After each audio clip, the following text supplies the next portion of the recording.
Hey guys, welcome back to our channel. Today we are whipping up a high protein breakfast that not only delicious but also incredibly nutritious. Perfect for those busy mornings when you need a quick boost of energy to kickstart your day. So first up, we have got a glass of milk. Milk is excellent source of protein, calcium and other essential nutrients. Next, we will add a tablespoon of chia seeds. These tiny seeds are packed with protein, fiber, and omega 3 fatty acids, making them a superfood for your morning routine. Now, let's sprinkle in 40 grams of muesli. Muesli is a delicious combination of rolled oats, nuts, seeds, and dried fruits, providing a hearty dose of fiber and protein to keep you feeling full and satisfied.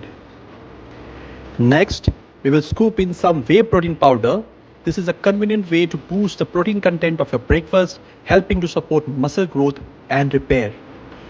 And finally, let's not forget the peanut butter.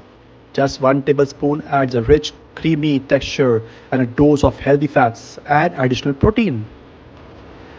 And there you have it, a delicious and nutritious high protein breakfast that's ready in minutes. Give this recipe a try and let us know what you think in the comment below. Don't forget to like and subscribe for more healthy recipes. Until next time, take care and happy cooking.